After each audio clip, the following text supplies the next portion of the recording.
Hi guys, welcome back to my YouTube channel that is Swapna's tutorial. So ನೀವೇ ನನ್ನ ಚಾನಲ್ಗೆ subscribe ಆಗಿಲ್ಲ ಅಂದರೆ ಪ್ಲೀಸ್ ಸಬ್ಸ್ಕ್ರೈಬ್ ಆಗಿ, ವೀಡಿಯೋಸ್ನ ಲೈಕ್ ಮಾಡಿ, ಶೇರ್ ಮಾಡಿ, ಹಾಗೆ ಕಮೆಂಟ್ ಮಾಡಿ.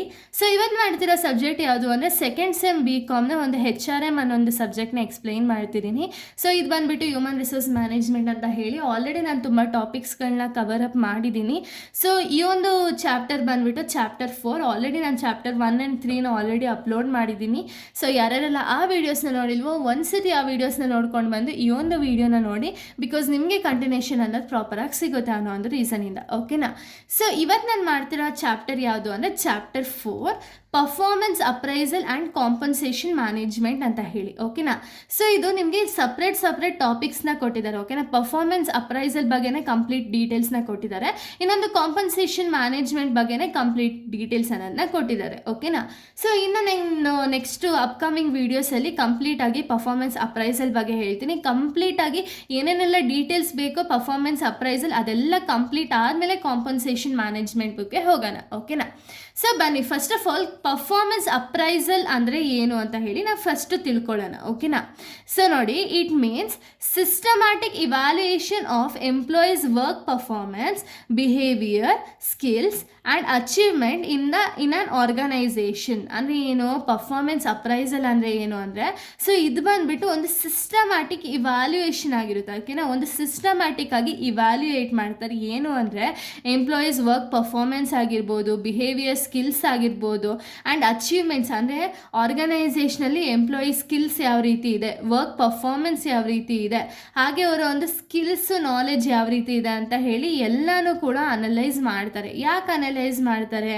ಯಾಕೆ ಅಂದರೆ ಒಂದು ಪರ್ಫಾರ್ಮೆನ್ಸ್ನ ಮೆಷರ್ ಮಾಡೋದಕ್ಕೆ, ವೆದರ್ ಎಂಪ್ಲಾಯೀಸ್ ಪರ್ಫಾರ್ಮೆನ್ಸ್ ಜಾಸ್ತಿ ಆಗ್ತಿದೆಯಾ ಅಥವಾ ಕಡಿಮೆ ಆಗ್ತಿದೆಯಾ, ಅವ್ರು ಯಾವ್ಯಾವ ಒಂದು ಟರ್ಮ್ಸಲ್ಲಿ ಅವರ ಒಂದು ವೀಕ್ನೆಸ್ಸಸ್ ಏನೇನೆಲ್ಲ ಇಂಪ್ರೂವ್ ಮಾಡ್ಕೋಬೇಕು ಅಥವಾ ಸ್ಟ್ರೆಂತ್ಸ್ ಏನೇನಿದೆ ಅಂತ ಹೇಳಿಬಿಟ್ಟು ಪರ್ಫಾರ್ಮೆನ್ಸ್ ಅಪ್ರೈಸಲ್ ಅನ್ನೋದನ್ನ ಮಾಡ್ತಾರೆ. ಯಾಕೆ ಮಾಡ್ತಾರೆ ಅಂದರೆ ಒಂದು ಪರ್ಫಾರ್ಮೆನ್ಸ್ ಅಂದರೆ ಎಂಪ್ಲಾಯಿ ಎಷ್ಟು ಕಾಂಟ್ರಿಬ್ಯೂಷನ್ ಅನ್ನೋದನ್ನ ಮಾಡ್ತಿದ್ದಾರೆ ಆರ್ಗನೈಸೇಷನ್ಗೆ ಅಂತ ಹೇಳಿ ತಿಳ್ಕೊಳ್ಳೋದಕ್ಕೆ, ಅಥವಾ ಎಂಪ್ಲಾಯಿಗೆ ಏನಾದರೂ ತುಂಬ ವೀಕಾಗಿ ಪರ್ಫಾರ್ಮೆನ್ಸ್ ಮಾಡ್ತಿದ್ದಾರೆ ಅಂದರೆ ಅವ್ರಿಗೆ ಮೋಟಿವೇಟ್ ಮಾಡೋದಕ್ಕೋ, ಅಥವಾ ಒಂದು ಪ್ರಮೋಷನ್ ಕೊಡೋದಕ್ಕೆ. ಇವಾಗ ಚೆನ್ನಾಗಿ ಎಂಪ್ಲಾಯೀಸ್ ವರ್ಕ್ ಮಾಡ್ತಿದ್ದಾರೆ ಅಂದರೆ ಅವ್ರಿಗೇನಾದ್ರು ಅಪ್ರೈಸಲ್ ಅಂದರೆ ಅವ್ರಿಗೆ ಮೋಟಿವೇಶನ್ ಕೊಟ್ಟಿಲ್ಲ ಅಥವಾ ಅವ್ರಿಗೇನೋ ಒಂದು ರಿಟರ್ನ್ಸ್ ಕೊಟ್ಟಿಲ್ಲ ಅಂದರೆ ಅವ್ರ ಆರ್ಗನೈಸೇಷನಲ್ಲಿ ಇನ್ನೂ ವರ್ಕ್ ಮಾಡೋದಕ್ಕೆ ಇಷ್ಟಪಡ್ತಾರಾ? ಇಲ್ಲ ಅಲ್ವಾ? ಸೊ ಅದಕ್ಕೆ ಪ್ರಮೋಷನ್ ಆಗಿರ್ಬೋದು, ಅಥವಾ ವೇಜಸ್ನ ಇನ್ಕ್ರೀಸ್ ಮಾಡೋದಾಗಿರ್ಬೋದು, ಸ್ಯಾಲ್ರಿನ ಇನ್ಕ್ರೀಸ್ ಮಾಡೋದಾಗಿರ್ಬೋದು, ಇದನ್ನೆಲ್ಲ ಮಾಡ್ತಾ ಹೋಗ್ತಾರೆ. ಓಕೆನಾ? ಯಾಕೆ? ಪರ್ಫಾರ್ಮೆನ್ಸ್ನ ಗುರುತಿಸಿ ಎಂಪ್ಲಾಯೀಸ್ಗೆ ಮೋಟಿವೇಶನ್ ಅನ್ನೋದನ್ನ ಕೊಡೋ ಮುಖಾಂತರ ಅಥವಾ ಎಂಪ್ಲಾಯಿಗೆ ಅಪ್ರಿಸಿಯೇಷನ್ನ ಕೊಡೋ ಮುಖಾಂತರ ಅವ್ರೇನು ಮಾಡ್ತಾರೆ ಅಂದರೆ ಎಂಪ್ಲಾಯೀಸು ಆರ್ಗನೈಸೇಷನಲ್ಲಿ ಜಾಸ್ತಿ ಲೈಫ್ ಲಾಂಗ್ ಎಕ್ಸಿಸ್ಟ್ ಆಗಲಿ ಅಂತ ಹೇಳಿಬಿಟ್ಟು ಆರ್ಗನೈಸೇಷನಲ್ಲಿ ನೋಡ್ತಾ ಹೋಗ್ತಾರೆ. ಓಕೆನಾ?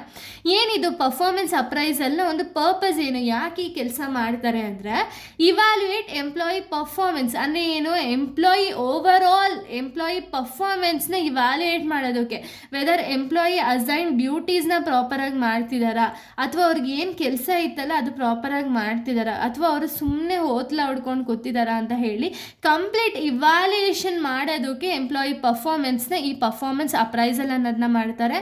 Next identify strengths and weakness ಅಂದರೆ ಏನು, ಇಲ್ಲೇನು ಮಾಡ್ತಾರೆ ಅಂದರೆ ಎಂಪ್ಲಾಯೀಸ್ಗೆ ಇವಾಗ ಈಚ್ ಎಂಪ್ಲಾಯಿ ಪರ್ಫಾರ್ಮೆನ್ಸ್ನ ಇವ್ಯಾಲ್ಯೂಯೇಟ್ ಮಾಡೋದ್ರಿಂದ ಅವ್ರಿಗೆ ಗೊತ್ತಾಗುತ್ತೆ ಅದರಲ್ಲಿ ಟ್ಯಾಲೆಂಟೆಡ್ ಎಂಪ್ಲಾಯೀಸ್ ಯಾರು. ಇವಾಗ ಟ್ಯಾಲೆಂಟೆಡ್ ಇದ್ದರೂ ಕೂಡ ಅವ್ರಿಗೆ ಆದಂತಹ ಒಂದು ವೀಕ್ನೆಸ್ ಏನೇನಿದೆ ಆ ವೀಕ್ನೆಸ್ಸಿಂದ ಯಾವ ರೀತಿ ಹೊರಗೆ ಬರಬೇಕು ಅಂತ ಹೇಳಿ ಪರ್ಫಾರ್ಮೆನ್ಸ್ ಮೂಲಕ ಇವ್ರೇನು ಮಾಡ್ತಾರೆ ಅಂದರೆ ಐಡೆಂಟಿಫೈ ಮಾಡ್ತಾ ಹೋಗ್ತಾರೆ. ಓಕೆನಾ? ಹೆಲ್ಪ್ಸ್ ಇನ್ ಪ್ರಮೋಷನ್ ಡಿಸಿಷನ್ ಅಂದರೆ ಏನು, ನಾನು ಆಗಲೇ ಹೇಳ್ದಂಗೆ ಇವಾಗ ಪರ್ಫಾರ್ಮೆನ್ಸ್ನ ಕಂಪ್ಲೀಟಾಗಿ ಇವ್ಯಾಲ್ಯೂಯೇಟ್ ಮಾಡೋದ್ರಿಂದ ಏನಾಗುತ್ತೆ ಅಂದರೆ ಇವಾಗ ಚೆನ್ನಾಗಿ ಕೆಲಸ ಮಾಡ್ತಿರೋರಿಗೆ ಒಂದು ಪ್ರಮೋಷನ್ ಅನ್ನೋದು ಮೂಲಕ ಅಂದರೆ ಪ್ರಮೋಷನ್ ಕೊಡೋ ಮೂಲಕ ಏನು ಮಾಡ್ತಾರೆ ಅಂದರೆ ಅವರ ಒಂದು ಲೈಕ್ ಇನ್ನೂ ಜಾಬ್ ಮೇಲೆ ಇನ್ನೂ ಕಾನ್ಸಂಟ್ರೇಷನ್ ಅನ್ನೋದು ಜಾಸ್ತಿ ಮಾಡೋದಕ್ಕೆ ಪ್ರಮೋಷನ್ ಅನ್ನೋದನ್ನ ಕೊಡಿಸ್ತಾರೆ. ಹಾಗೆ ಮೋಟಿವೇಶನ್ ಮಾಡೋದಕ್ಕೆ ಒಂದು ಪ್ರಮೋಷನ್ ಅನ್ನೋದನ್ನ ಕೊಡ್ತಾರೆ ಅಲ್ವಾ? ನೆಕ್ಸ್ಟ್ ಇಂಪ್ರೂವ್ಸ್ ಎಂಪ್ಲಾಯಿ ಮೋಟಿವೇಶನ್ ಅಂದರೆ ಏನು, ಈಗ ಲೈಕ್ ಜಾಸ್ತಿ ಮೋಟಿವೇಟ್ ಮಾಡೋದ್ರಿಂದ ಏನಾಗುತ್ತೆ ಅಂದರೆ ಆ ವರ್ಕಲ್ಲಿ ಅವ್ರು ಇನ್ನೂ ಕೂಡ ಚೆನ್ನಾಗಿ ವರ್ಕ್ ಮಾಡೋದಕ್ಕೆ ಡಿಸೈಡ್ ಮಾಡ್ತಾರೆ. ಹಾಗೆ ಅವ್ರಿಗೂ ಕೂಡ ಒಂದು ಪ್ರಮೋಷನ್ ಆ್ಯಕ್ಟಿವಿಟೀಸ್ ಕೊಡೋದ್ರ ಮಾಡೋದ್ರ ಮೂಲಕನೋ ಸ್ಯಾಲ್ರಿ ಇನ್ಕ್ರೀಸ್ ಮಾಡೋದ್ರ ಮೂಲಕ ಏನಾಗುತ್ತೆ ಅಂದರೆ ಪರ್ಫಾರ್ಮೆನ್ಸ್ ಅಪ್ರೈಸಲ್ ಅನ್ನೋದನ್ನ ಕೊಟ್ಟಾಗ ಎಂಪ್ಲಾಯೀಸ್ಗೆ ಒಂದು ರೆಕಗ್ನಿಷನನ್ನು ಕೊಟ್ಟಾಗ ಅವರು ಕೂಡ ಇನ್ನೂ ಖುಷಿ ಪಡ್ತಾರಲ್ವ. ಇನ್ನೂ ಆರ್ಗನೈಸೇಷನಲ್ಲಿ ಇಲ್ಲಪ್ಪ ನಾನು ಜಾಸ್ತಿ ವರ್ಷ ಬಾಳಬೇಕು ಅಥವಾ ಜಾಸ್ತಿ ವರ್ಷ ಆರ್ಗನೈಸೇಷನಲ್ಲೇ ನಾನು ಸ್ಟೇ ಆಗಬೇಕು ಅಂತ ಹೇಳಿ ಅವ್ರು ಡಿಸಿಷನನ್ನು ತಗೊಳ್ತಾರೆ ಅಲ್ವಾ. ಇನ್ನು ನೆಕ್ಸ್ಟ್ ಪಾಯಿಂಟ್ ನಾವು ನೋಡೋದಾದರೆ, ಸೊ ನೋಡಿ, ಸಪೋರ್ಟ್ ಸ್ಯಾಲ್ರಿ ಡಿಸಿಷನ್ ಅಂದರೆ ಏನು, ಈಗ ಚೆನ್ನಾಗಿ ಟ್ಯಾಲೆಂಟೆಡ್ ಆಗಿರೋ ವ್ಯಕ್ತಿಗೆ ನಾವು ಕಡಿಮೆ ಸ್ಯಾಲ್ರಿ ಕೊಡ್ತಿದ್ರೆ ಆರ್ಗನೈಸೇಷನಲ್ಲಿ ಸ್ಟೇ ಆಗೋಕ್ಕೆ ಇಷ್ಟಪಡ್ತಾರಾ? ಇಲ್ಲ. ನಾವು ಕಂಪ್ಲೀಟಾಗಿ ಎಂಪ್ಲಾಯಿ ಇವ್ಯಾಲ್ಯೂಯೇಟ್ ಮಾಡಿದಾಗ ಏನಾಗುತ್ತೆ, ಅವ್ರು ಹೈಲಿ ಟ್ಯಾಲೆಂಟೆಡ್ ಎಂಪ್ಲಾಯಿ ಅಂದರೆ ಅವರ ಒಂದು ಸ್ಯಾಲ್ರಿ ಇನ್ಕ್ರೀಸ್ ಮಾಡೋದ್ರ ಮೂಲಕ ಅವ್ರಿಗೆ ಇನ್ನೂ ಆರ್ಗನೈಸೇಷನಲ್ಲಿ ಮೋಟಿವೇಶನ್ ಅನ್ನೋದನ್ನ ಕೊಡ್ತಾರೆ ಅಲ್ವಾ. ನೆಕ್ಸ್ಟ್ ಎನ್ಹಾನ್ಸ್ ಕಮ್ಯುನಿಕೇಷನ್ ಅಂದರೆ ಏನು, ಒಂದು ವರ್ಕ್ ಪರ್ಫಾರ್ಮೆನ್ಸ್ ಬಗ್ಗೆ ಎಂಪ್ಲಾಯೀಸ್ ಹತ್ರ ಫೀಡ್ಬ್ಯಾಕ್ನ ರಿಸೀವ್ ಮಾಡೋದ್ರಿಂದ ಅವ್ರಿಗೆ ಏನು ಪ್ರಾಬ್ಲಮ್ ಇದೆ ಅಂತ ಹೇಳಿ ಕಂಡುಹಿಡಿಬೋದು. ಸೊ ಅವಾಗೇನಾಗುತ್ತೆ ಅಂದರೆ ಅವ್ರಿಗೆ ಪ್ರಾಬ್ಲಮ್ ಅಂದರೆ ವೀಕರ್ ಸೆಕ್ಷನ್ ಇರೋ ಒಂದು ಏರಿಯಾಸಿಂದ ಅವ್ರನ್ನ ಹೊರತರೋದ್ರಿಂದ ಏನಾಗುತ್ತೆ ಅಂದರೆ ಪರ್ಫಾರ್ಮೆನ್ಸ್ ಅನ್ನೋದು ಇನ್ಕ್ರೀಸ್ ಆಗುತ್ತೆ, ಗೋಲ್ಸ್ನೂ ಕೂಡ ಅಚೀವ್ ಮಾಡ್ಬೋದು ಅಲ್ವಾ.